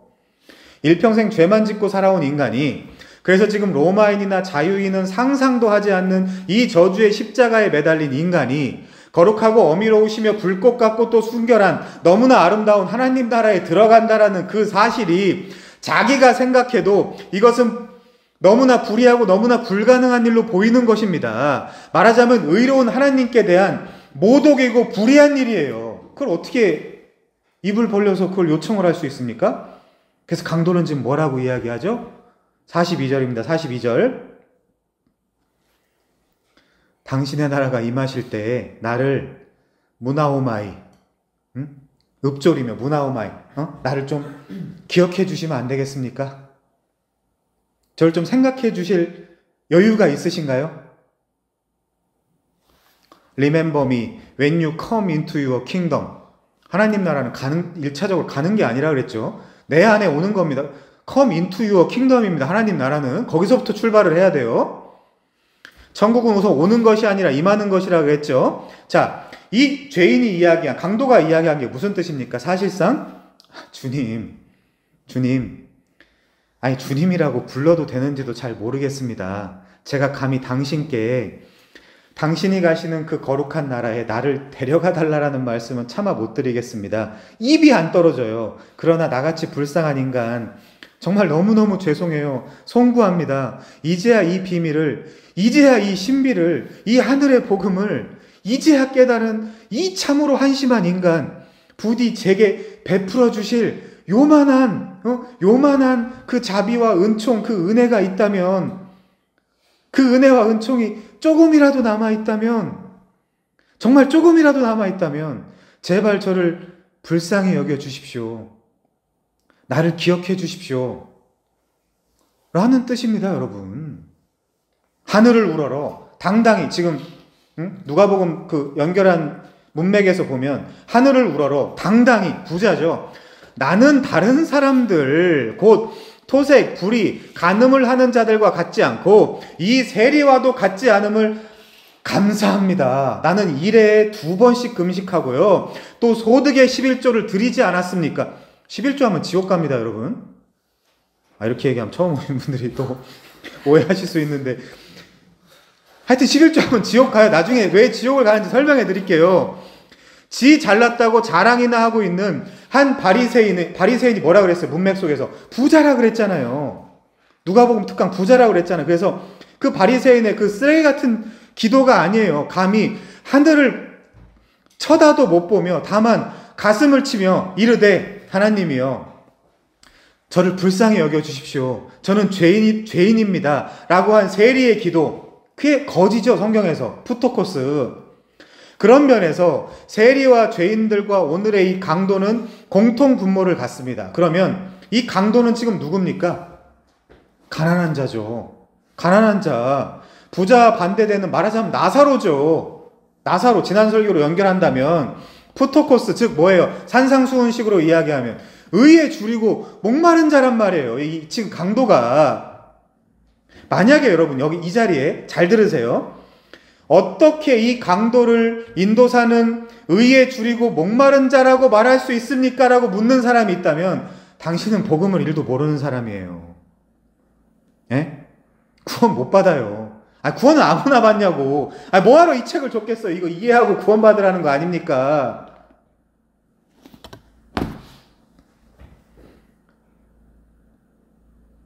이 사람은 내가 곧 갈 곳이 있구나, 하나님을 만나 배웠게 되는구나 하는 그 첫 번째 오는 천국, 그리고 내세 천국에 대한 신앙이 생겼다는 걸 알 수 있어요. 이것이 하나님 나라에 대한 푸토코스, 절대적 빈곤을 감지한 자가 그 나라를 꼭 갖고 싶고 그 나라에 꼭 가고 싶어서 그 나라를 향해 애달아 하는 푸토코이, 거지의 간구라니까요, 이게. 여러분은 부자입니까? 거지입니까? 그래서 거지여야 돼요, 하나님 나라에. 아주 너무너무 하나님 나라에 대한 배고픔, 갈증, 갈망. 부자들처럼 감사합니다 하나님, 저들과 다름을 감사합니다. 못 간다니까요. 그게 큰아들이잖아요. 그래서 세리와 죄인들이 누가복음식에서 뭐라 그래요? 먼저 구원을 받더라. 밖에 있는 사람들이 먼저 구원을 받더라라고 이야기하는 거예요. 그래서 이번 누가복음 시리즈의 마지막을 강도 설교로 잡은 겁니다. 지금 바리새인으로서 대제사장, 서기관, 율법사라는, 말하자면 하나님 나라에 대한 거지가 아닌 부자, 부유한데? 나 괜찮은데? 갈 수 있을 것 같은데? 라는 그 부자로 이 십자가의 자리에 착석해서 이들에게, 지금 십자가에 달려있는 예수와 강도, 두 강도에게 흘기는 눈으로 이 세 놈의 판결이 하늘의 관점에서 볼 때, 그리고 율법에서 관점에서 볼 땐 참으로 마땅하다, 옳다, 의롭다라고 생각하고 있는 이 바리새인들이 지옥의 불 가운데서 고통을 한다니까요. 그 일부러 그래서 누가복음의 부자와 나사로의 비유를 문맥에도 안 맞게 끼워 넣은 거 아닙니까? 여러분, 교회 역사를 보십시오. 허다한 많은 무리들, 진정한 하나님 나라의 백성들은 고난과 어려움이 올 때마다 이 내세를 묵상하면서 현실을 타개했거든요. 그것을 성경적인 표현으로 소망이라고 합니다. 소망. 이들은 상처 입고 피 흘리면서도 꿋꿋하길 원했어요. 물론 잠시 잠깐 흔들렸지만은 잡고 있는 손, 아니 되려 잡힌 하나님의 그 손 때문에 흔들릴 수가 없었어요. 왜냐하면 괴로움과 죄가 있는 곳, 나 비록 여기 살아도 빛나고 높은 저곳을 날마다 바라봅니다 하며 살아가는 신앙인들이 많았거든요. 우리 어때요, 근데? 우리 어떻습니까, 지금? 현대 그리스도인들. 이런 얘기 하나요? 죄 이런 거? 천국, 지옥? 예수, 십자가? 그래서 이런 사람들 때문에 주변 사람들도 용기를 얻었어요. 그들은 잠깐 머물 이 세상은 헛된 것들 뿐이니 주를 사랑하는 마음 금보다도 귀하다 그랬어요. 여러분, 지금 주를 사랑하는지 안 사랑하는지 모르겠지만 주를 사랑하는 마음 금보다도 귀해요? 금이 귀하죠. 여기 이 나라는 진정한 내 나라가 아니야. 나는 주님의 말씀대로 내가 가야 할 곳이 있어. 그리고 결산을 해야 될 곳이 있어. 그러니 이깟 고난이나 내가 욕을 조금 당하는 것 얼마든지 참을 수 있어라는 확신을 가지고, 그래, 날 이겨라, 날 무너뜨리고 가져가라, 내 목 따라, 날 불태워 죽여라, 십자가에 거꾸로 매달든지 말든지 도구로 쓸든지 말든지 해 라는 세상에 감당할 수 없는 믿음의 사람들이 있었어요. 애하드 하지만 우리 교회는 몇 명이나 있을까요? 말씀을 많이 아는 게 중요한 게 아니라니까요. 전체적인 숫자도 몇 명 없지만 몇 명이나 있을까요?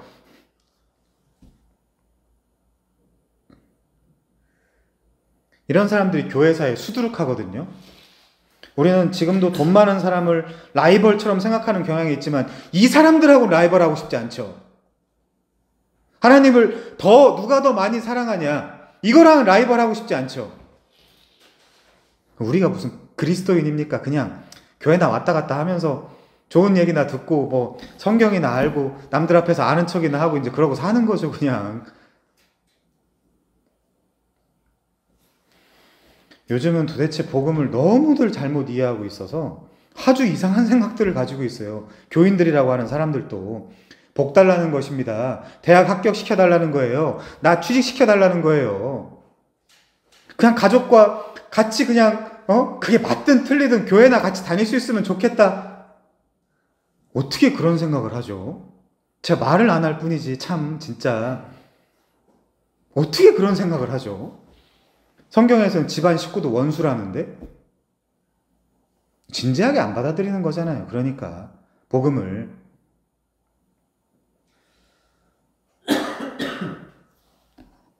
집안에도 여러분 십자가가 딱 떨어지면 싹 갈려요. 두 강도처럼. 안 갈리면 예수님이 뭐라 그래요? 내 형제 아니야. 내 자매 아니야. 내 가족 아니야. 쟤들이 내 가족이야. 어떡하려고 그래요, 도대체. 내 새끼, 내 가족, 내 직장 좀 잘 나가게 해달라는 겁니다. S라인 와이프 만나고 넘치는 부를 가진 좋은 남자 만나서 떵떵거리고 잘 살게 해달라는 겁니다. 부디 나 좀 이 세상에서 편하게 먹고 살 수 있도록 해달라는 거예요. 십자가고 뭐고 교회고 뭐고 이제 알았고 어느 정도 알았잖아요. 여러분도 이제 알았고 또 다 됐고 이제 필요 없으니까 어쨌든 당신이 하라는 주일 성수도 하고 하라는 봉사도 하고 내라는 뭐 헌금도 좀 내드릴 테니까 나한테 무리한 요구하지 말고 딱 여기까지만이라고 선 긋고 나에 대한 주권을 당신이 가져가려고 하지 말고 내 이름 좀 이 세상에서 빛나게 그것 좀 해달라는 게 이 시대의 그리스도인이라는 사람들의 기도 아니에요? 십자가 얘기 좀 그만하자는 겁니다. 전에 누가 그랬죠? 우리 교회 와서 또 십자가 이야기냐고. 예, 저는 죽을 때까지 십자가 이야기만 하랍니다. 여러분이 하나님 앞에 기도할 때 하나님 앞에 존전에 선 그 신앙과 그 믿음으로 마음이 평안해집니까? 아니면 갑자기 돈 몇백, 몇 푼이라도 생겼을 때 그것 때문에 평안해집니까? 다 후자잖아요. 하나님의 진짜 살아계심, 내 인생을 통전적으로 쥐고 계심.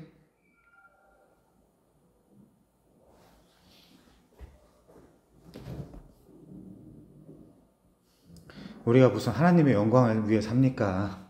다 그냥 내 영광을 위해서 하나님의 그 이름을 막 끌어들이고 그렇게 하는 거죠. 여러분 그렇지 않아요? 우리가 무슨 선교를 꿈꾸고 순교를 꿈꿉니까? 진짜 하나님 나라를 가지고 싶어서 안달이 나길 했습니까? 아니잖아요. 누가 그러더라고요. 예수라도 믿어서 천국이라도 가자. 두 가지가 걸려요. 예수라도 천국이라도. 천국도 솔직히 이야기하면 나 좋으니까 가고 싶은 거잖아요. 사실은 하나님 나라의 완성을 바라보거나 이런 게 아니라 예수라도? 천국이라도? 여러분 이게 기독교입니까? 기독교의 기역자도 모르는 전도자들이 직장생활 하듯이 하나님 잘 섬기면 축복 복 받습니다. 목회자 잘 섬기십시오. 양복이라도 한 번씩 해 입히고 그러면 대대로 명망 있는 가문을 만들어줍니다. 그 얘기를 조나단 에드워즈 후손들도 했어요. 지금까지도. 대학도 아이비리그 보내주고. 아닙니다, 여러분. 이 땅은 여러분이 영원히 살아가야 할 땅이 아니잖아요. 우리는 지금 잠깐 머무를 이 땅에서 나그네로 살다 간다는 것입니다. 나그네로. 주님이 우리에게 바라시는 바는 세속의 땅에 있는 이 나라에 너희들이 비록 숨 쉬며 살아가도 너희는 하늘을 바라보는 사람이 되거라. 몸은 여기 땅에 있지만 소망은 하늘에 두고 살아라.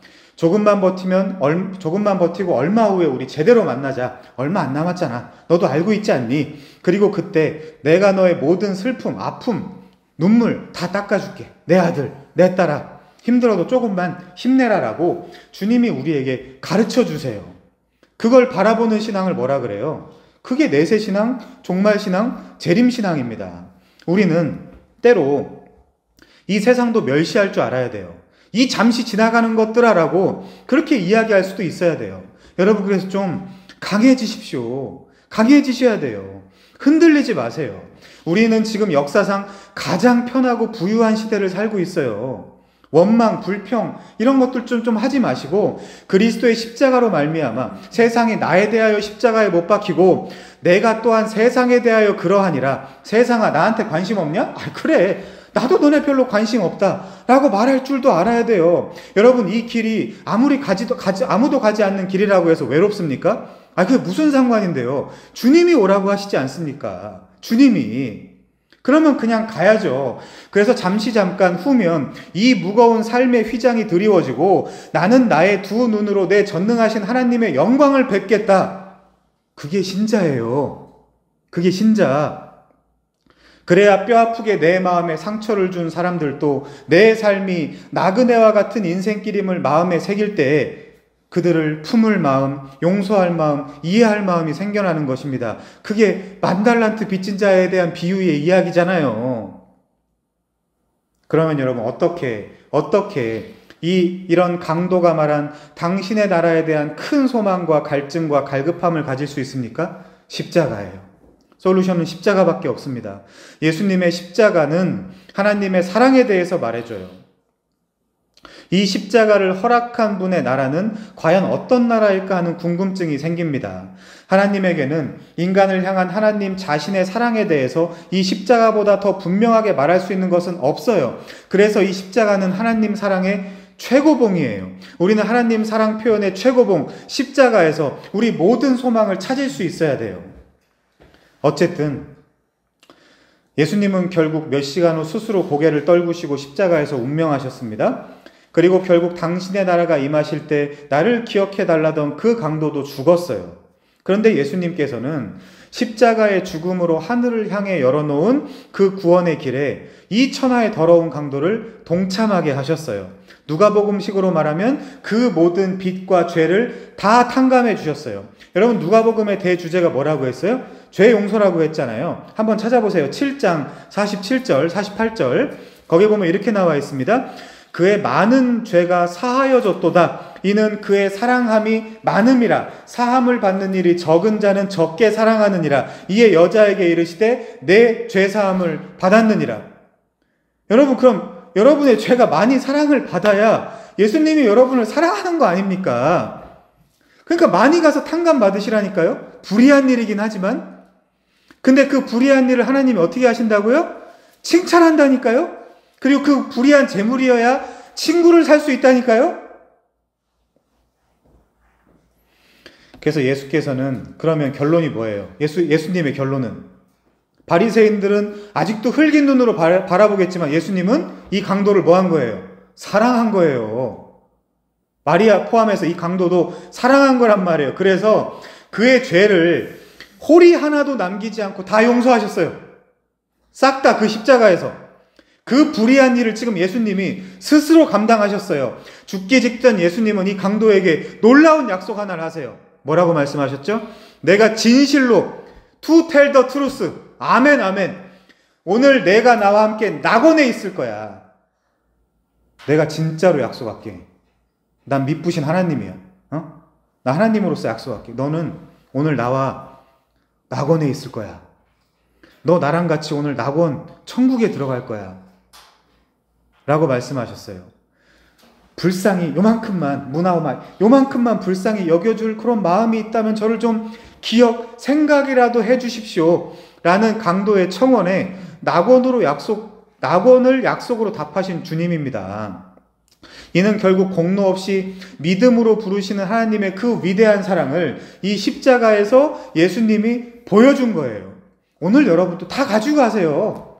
공짜로 포도주와 젖을 사래잖아요. 하나님이 공짜로 다 가져가세요. 이 은혜와 은총.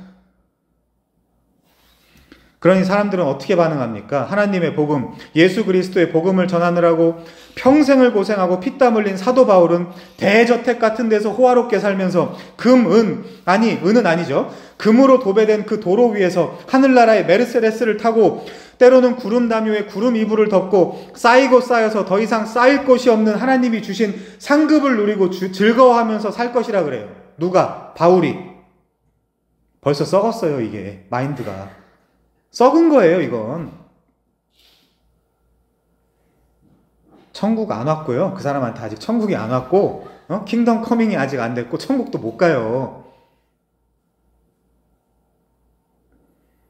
아니 네가 뭔데 천국을 가요?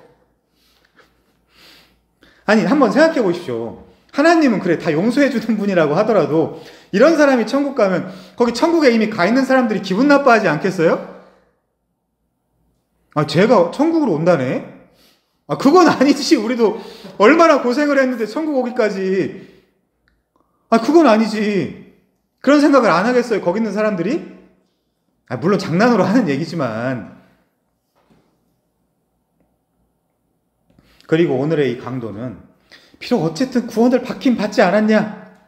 그리고 하늘나라 낙원에 가기는 했겠지만 면류관이 아닌 개털 모자를 쓰고 부끄러운 구원을 받아서 단칸방에서 그가 이 땅에서 이룬 것이 하나도 없는 것을 영원토록 한탄하고 살 것이라고 이야기해요. 이게 뭐예요?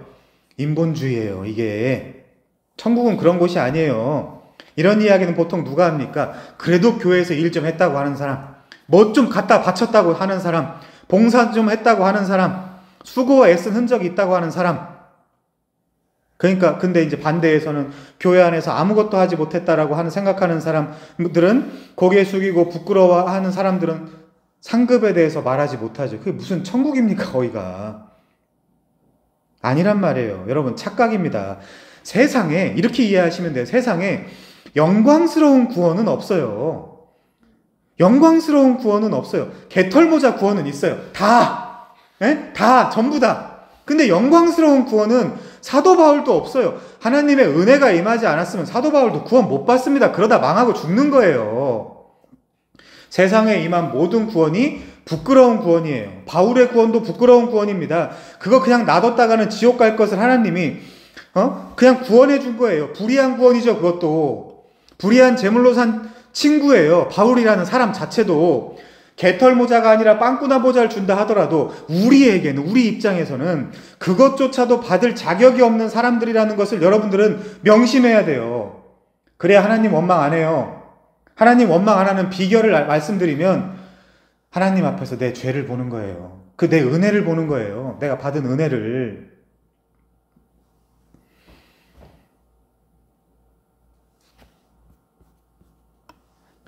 그래서 하나님 나라에 가서는 상급 갖고 싸우는 나라가 아니에요. 하나님 나라는 늘 말씀드리지만 서로 섬기는 나라. 예수님이 뭐라 그러세요? 나는 섬김을 받으러 온 것이 아니라 섬기러 왔다. 그 말씀이 뭐예요? 니들도 하나님과 니네 이웃들을 서로 섬겨라 이거잖아요. 이 원리가 통용되는 나라가 하나님 나라예요. 그럼 다 뭐예요? 우린 다 뭐예요? 그러면 왕이잖아요. 거기서 다 나를 섬기니까. 근데 나도 뭐예요? 타인을 섬기는 왕. 그게 하나님 나라란 말이에요. 거기 가가지고 내가 상급을 더 많이 받았다, 네가 더 많이 받았다라고 경쟁하는 나라가 아니라. 근데 한국교회에서 뭘 시켜? 경쟁시키잖아요. 오히려 진짜 킹덤 커밍이 임한 사람들은 뭐라고 얘기해야 되냐면 하나님 제 상급 저 친구 주세요. 저 괜찮아요. 하나님이 있는데 제가 상급 받아서 뭐해요? 하나님 부디 저 주시지 마시고 쟤 좀 주세요. 하나님. 얘가 성도예요. 상급 가지고 싸우는 게 성도가 아니라 난 상급 때문에 남아갖고 일을 더해. 불신자예요. 여러분. 그게 되게 아름다운 말, 신앙 좋은 말 같죠? 상급 때문에 나는 헌신한다라는 말이. 불신자예요. 거기 있는 분들이 기분 나빠할 거예요. 너는 오지 말라고.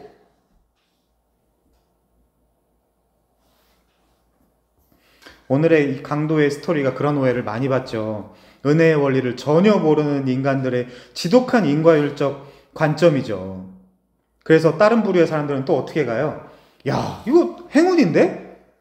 지 맘대로 살다가 죽기 직전에 잠깐 예수님 만나가지고 야, 이렇게도 구원을 받는구나. 이거 참으로 좋구나. 나는 죄나 짓고 아무렇게 막 살다가 늙어 막 해서 예수 믿어서 천국이나 가면 좋겠네. 그럼 되네. 나도 아주 못된 사람들도 있어요. 얘네도 못 가요. 얘네도 못 가요. 여러분 생각 속에도 예수 믿으면 천국 간대. 무슨 죄든 용서받을 수 있대. 임목사 말 들으니까 믿기만 하면 된다네. 에이 그럼 하고 싶은 거 다 하다가 내가 죽기 직전에 예수님 믿자. 아멘. 이렇게 하고 싶은 본성적인 죄성을 다 누구나 다 가지고 있잖아. 저도 있어요. 사실 저도 있어요. 그러니 이렇게 두려움도 없이 우리가 시간을 함부로 막 사용하는 거 아닙니까? 넓고 깊고 높게 보면서 사세요. 삶을. 제가 드릴 수 있는 조언은 그것뿐이에요. 그래서 이 강도의 구원, 그러니까 죽기 직전에 주여 당신의 나라에 임하실 때 나를 기억하소서 딱 한마디 하고, 이 사람도 공짜로 구원받았으니까 아무것도 안 하고 천국 가고 싶은 생각들 다 가지고 사는 사람들, 우와 진짜 운 좋다 뺑 잡았다라고 말하는 사람들, 그런 사람들은 누구예요? 예수님을 아직 못 만난 사람들이에요. 하나님을 사랑해 본 적이 없는 사람들이에요. 아니, 여자랑 사랑할 때도 남자랑 사랑할 때도 이따위로 안 하잖아요. 마지막 질문하고 마치겠습니다. 여러분 한번 들어보세요. 설교 준비하면서 책에서 읽은 질문인데 두 가지 중에 한번 골라보십시오. 뭐가 더 힘든지. 사랑하지 않는 사람에게 사랑하는 척 하면서 큰 선물이 주는 것이 어렵겠습니까? 첫 번째예요. 두 번째, 너무너무 사랑해서, 경험 안 해봤을 수도 있죠. 너무너무 사랑해서 뭐든지 주고 싶은데 꼭 참고 안 주거나 혹은 못 주는 것이 어렵습니까? 사랑해보신 분들, 사랑 안 해보신 분들은 어쩔 수 없지만 뭐가 더 어려울까요? 사랑 안 하는 사람에게 선물을 하는 거. 사랑을 너무너무 하는데 선물을 못 하는 현실. 당연히 후자죠. 당연히 후자죠. 근데 늙어막히 예수라도 믿어서 천국이라도 가자고요? 이 본문을 보고? 이 본문이 지금 그런 의도로 쓰여있는 본문인 줄 아십니까, 여러분? 아니란 말이에요. 너무 성경을 막 편한 대로 읽어. 지금 시대는. 변화산도 막 여기가 좋사오니 그거 잘한 말이에요, 사실. 예수 만나고. 근데 헌신하거나 뭐 하기 싫을 때 여기가 좋사오니 자기가 너무너무 사랑하는데 무엇인가를 해줄 수 있는 것이 없을 때 가슴을 칼로 찌르는 것이 아프죠. 만약 누군가 이 강도를 보면서 와 진짜 행운이다. 아싸 이제 뭐 기도할 필요도 없고 성경 볼 필요도 없고 그 아까운 헌금할 필요도 없고 지긋지긋한 그 뭔 말인지 모르는 그 교리 공부할 필요도 없고 놀면서 앉아서 밥이나 먹고 여자나 만나고 남자나 만나다가 막차 타고 그냥 천국이나 가야 되겠다. 못 가요. 네, 못 가요. 제가 개런티 해드릴게요. 못 가요. 기독교 신앙이 그런 게 아닙니다. 그러니 하나님을 사랑하는 것이 아니죠. 들킨 거죠. 오히려 여기서 들킨 거예요. 기독교 신앙이 그런 게 아니라니까요. 자, 우리 믿음, 소망, 사랑, 그 중에 사랑이 제일이라고 하는데 믿음을 시작으로 소망을 갖고 하나님과 이웃을 사랑하는 것이 기독교의 대골격이죠. 하나님 만나서 내세 신앙이 완벽하게 완성이 되면 그때 믿음이랑 소망이 필요가 있어요, 없어요? 없죠. 그러니까 사랑이 제일 중요하다라는 건데 믿음, 소망, 그러니까 이런 사람들은 뭐예요? 믿음과 소망에서만 끝난 거죠. 사랑을 안 해본 거잖아요, 지금. 이것이 강도 이야기로 우리가 읽어낼 수 있는 거예요. 들어보세요. 이제 이 강도는 죽었어요. 내세가 있어요. 그 길을 지금 내세로 가는 길을 주님과 함께 걸어가요. 손잡고. 말하자면 자, 그래서 주님이 얘야 이제 네가 나와 함께 낙원 하나님 나라에 이르는구나. 같이 가서 이제 행복하게 잘 살자. 이러면서 주님이 얘를 데리고 그 하나님 나라에 인도하실 때 이 강도가 어깨 춤추면서 룰루랄라 노래하고 춤추면서 그 나라에 들어갔을 것 같습니까? 아니면 진짜 너무너무 민망하다. 이분 주 예수를 위해서 내가 아무것도 해드리지 못했는데 안타까움과 고통 거기에서 회한의 눈물을 흘리지 않았을까요? 물론 사무엘 루터포드의 말은 진리입니다. 뭐냐면 그리스도를 얻은 사람은 결단코 아무것도 잃지 않는다. 이 말은 맞아요. 그러나 분명 사랑의 관점에서 생각해 보자고요. 이 강도는 너무나 아쉬웠을 거예요. 그 인지상정 아닙니까? 그는 아무것도 몰랐어요. 살면서 아무것도 몰랐어요. 여태 진짜로 자기 자신이 누군지도 몰랐고 하나님이 계신지 안 계신지 그런 거 관심도 없었어요. 예수님도 천국도 내세, 종말, 재림 이런 거 아무것도 몰랐어요. 상상하지도 않았고 믿지도 않았어요. 근데 내 손 잡고 먼저 걸음을 떼시며 저 낙원으로 기쁘게 인도하시는 주님, 그게 더 슬픈 거예요. 지금 그 기쁘게 인도하시는 그 주님, 그 아버지의 나라가 있다라는 것을 진작에 내가 알았다면 이렇게 살지 않았을 텐데 교회 가서 빚질이라도 할 텐데 차라리 라는 아주 뼈저린 고통이 찾아왔을 겁니다. 교리가 아니라 우리 사랑의 관점에서 생각해 보자니까요. 그는 죄와 친구였고 악이 그의 아내였어요. 그는 평생을 어두움 속에 이거 교회 가서 헌신하라는 얘기로 받아들이지 마세요. 제발. 제발. 그는 평생을 어두움 속에서 지냈어요. 남의 것을 빼앗아서라도 이 세상에서 자기 배를 불리려고 한 그의 욕심이 얼마나 더럽고 추한 건지도 사실 몰랐어요. 별로 신경 쓰지 않았어요. 그런데 한 신흥 종교의 이단 괴수인 줄로 알았던 예수님의 기도를 통해 그의 안에 빛이 들어왔어요. 그리고 그 빛을 이 사람은 감히 막을 수도 없었고 끌 수도 없었어요. 그리고는 나는 정말 더러운 인간으로 살았구나. 더러운 죄인으로 살았구나라며 나를 보게 됐어요. 이 예수님이 간구하는 대상, 하나님이 살아계시구나라는 걸 깨달았어요. 그리고 이 예수님이 온 인류의 죄를 용서해서 꼭 데리고 가고 싶어 하시는 하나님의 나라, 즉 낙원이 있다는 것 또한 믿어졌어요. 이제 드디어 신자답게 이제 알았으니까, 믿음도 생겼고 소망도 생겼으니까 이제 드디어 신자답게 사람답게 살 수 있는 원동력을 얻었어요. 존 뉴턴의 말대로 나는 내가 큰 죄인이라는 것과 그리스도께서 큰 구세주라는 것을 드디어 이 사람이 알게 됐어요. 그리고 너무나 확실하고 분명하게 사랑하는 나의 주님을 위해 나의 할 일을 깨닫게 되었어요. 근데 무슨 일이 일어났어요? 죽었어요. 바로 죽어버렸어요. 이거 알자마자. 근데 어떻게 감히 이제 죽기 직전에 예수 믿으면 되겠네. 강도도 구원받았네. 맙소사.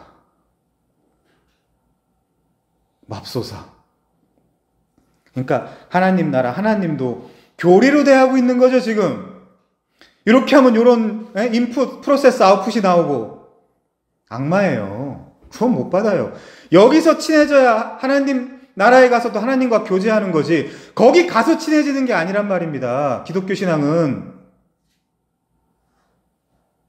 맙소사. 예수라도 믿어서 천국이라도 가야 되겠다? 그런 말이 어떻게 나오죠? 맙소사. 단 하루라도, 단 한 시간이라도 주님을 섬기며 살았으면 좋았을 텐데, 제발 교회에서 쓸데없는 봉사로 연결 짓지 마세요. 단 하루라도, 단 한 시간이라도 주님을 섬기면서 살았으면 좋겠을 텐데, 사랑하는 주님께, 내가 이 주님께 뭐라도 해드릴 수 있었으면 좋았을 텐데, 헌금 내라는 걸로 연결하지 마세요. 강도짓이나 하며 사람이나 죽이고 다니는 인생이 아니라 그의 기이하신 빛에 들어가게 하신 이의 아름다운 덕을 한 명이라도 선포하면서 살 수 있었으면 참 좋았을 텐데 라는 생각이 물밀듯 밀려 들어와요. 근데 예수님은 내 생각을 아는지 모르는지 너무 기쁘게 나를 데리고 걸어가세요. 더 슬퍼요. 더 아프고 더 고통스러워요. 그러니 예수의 손을 잡고 예수께 손잡혀 하늘나라로 가는 그 낙원에 꽃핀 그 세계로 걸어가는 이 강도의 눈에 아마 슬픔의 이슬이, 회환과 후회의 뜨거운 눈물이 그렁그렁 맺히지 않았을까요? 이걸 그렇게 읽는다고요? 이대로 낙원에 가는 것이 맞는 것일까를 되뇌이지 않았을까요? 내가 저길 어떻게 들어갈 수 있지? 감히? 그런 생각을 하지 않았을까요? 그리고 한없이 고개를 떨구지 않았을까요? 그래도 밝은 미소의 주님은 나를 사랑한다며 내 손을 더 꼭 잡고 세상 형용할 수 없는 환한 표정과 사랑의 눈빛으로 나를 바라봐 주세요. 더 미치겠어요. 그는 이 땅에 아직도 주님을 믿고 그래도 그를 위해 뭐라도 해드리고 싶어서 발버둥치며 살아가고 있는 인생의 시간이 그래도 조금이라도 남아있는 우리를 보면서 얼마나 부러웠을까요? 뭐라도 조금이라도 뭘 하고 왔으면 좋겠다. 여러분, 이게 사랑 아닌가요? 드라이한 구원론 교리를 외우고 칭의나 성화, 그거 제가 누구보다 전문가거든요. 그 책 다 읽었어요. 논문까지. 근데 그게 다가 아니잖아요. 칭의나 성화, 믿음과 행위의 관계를 비례와 반비례로 논하고, 물론 그것도 매우 중요하지만 그 모든 것을 뛰어넘어 여러분이 누구를 사랑할 때 교리부터 따집니까?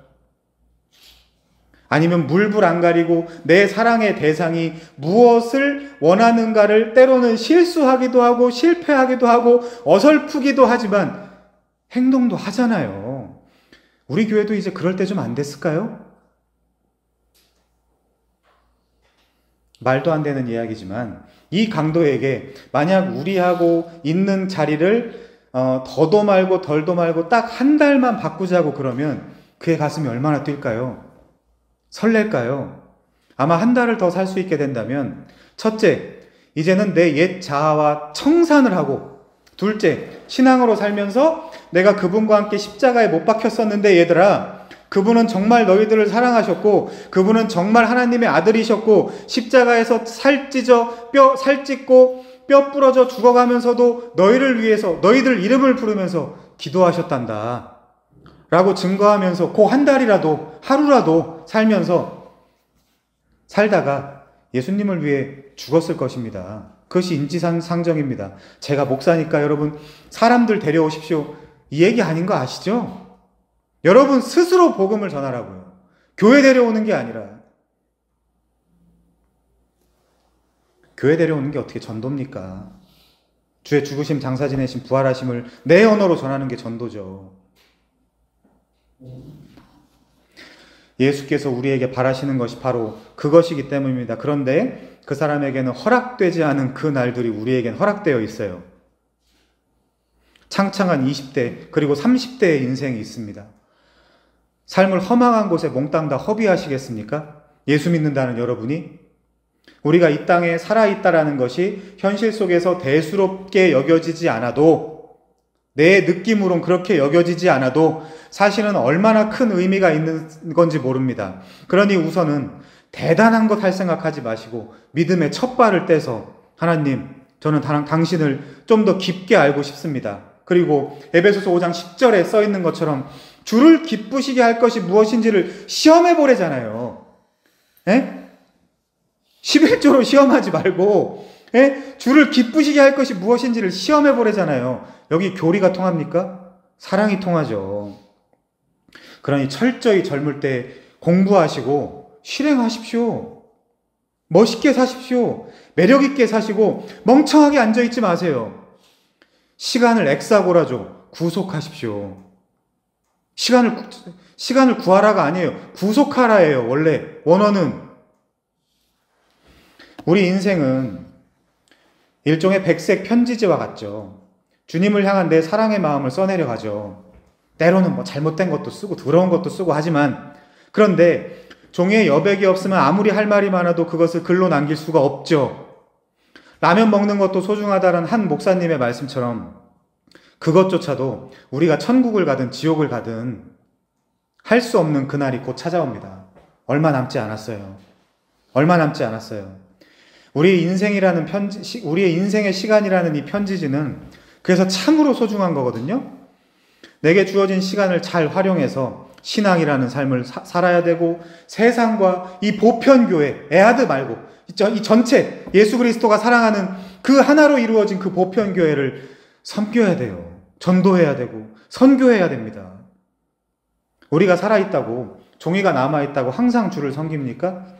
팔과 다리에 힘이 빠져서 그조차도 못할 날이 얼마 남지 않았어요. 하루에 자는 시간, 뭐 하는 시간 빼면 얼마 없단 말이에요. 사실.